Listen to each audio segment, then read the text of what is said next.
Il est 9h30 ici à Paris, 10h30 à Gaza. Merci de nous rejoindre. Paris Direct continue. Une dernière demi-heure d'information. Tout de suite, les titres de ce lundi. La grogne des agriculteurs se poursuit en Europe. En Espagne, les 3 principaux syndicats d'agriculteurs et d'éleveurs ont prévu de manifester ce lundi à Madrid. Manifestation également en ce moment à Bruxelles. Et c'est dans ce contexte que le Salon de l'agriculture a débuté ce week-end à Paris. Gabriel Attal, le Premier ministre, a effectué hier une visite surprise. Il a annoncé lancer dès aujourd'hui un recensement des exploitations en difficulté dans chaque région française. Taille, évolution, rémunération, quel est le profil des fermes ces dernières années? Alexandre Herbert et Alexis Vallée. Et ce week-end, l'invasion à grande échelle de l'Ukraine par la Russie est entrée dans sa 3e année. À l'initiative de la France, une conférence de soutien à Kiev débutera en fin d'après-midi à Paris. 21 dirigeants internationaux seront présents. L'occasion de remettre sur la table la question cruciale de l'aide militaire à l'Ukraine. Et hier, lors d'une conférence de presse, Volodymyr Zelensky a dévoilé un chiffre. 31 000 soldats ukrainiens ont été tués depuis le début de la guerre avec la Russie, le 24 février 2022. C'est la première fois que le président ukrainien donne un chiffre précis en ce qui concerne les pertes ukrainiennes.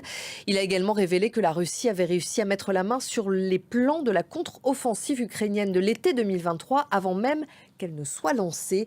Fuite d'informations, espionnage, Kiev compte bien revoir toute sa stratégie pour éviter ça. Nicolas Chamontin.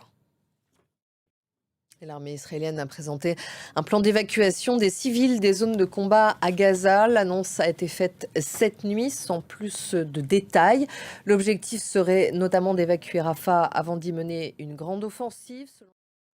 Et en Cisjordanie occupée, nous venons de l'apprendre, le gouvernement palestinien a remis sa démission au chef de l'autorité palestinienne, Mahmoud Abbas.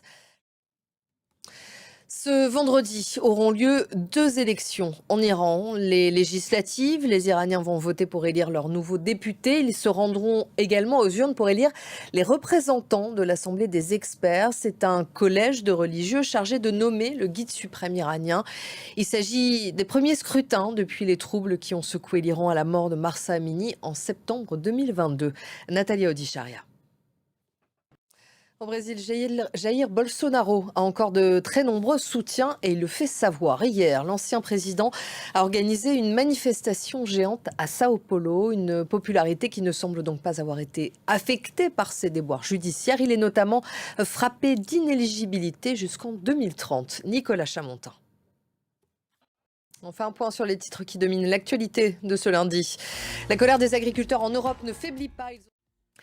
Et notre focus nous emmène aujourd'hui en Israël à la rencontre des communautés haredim, plus communément appelées les ultra-orthodoxes. Ils représentent 15% de la population israélienne. Ils bénéficient de certains avantages. Ils sont exemptés, par exemple, du service militaire.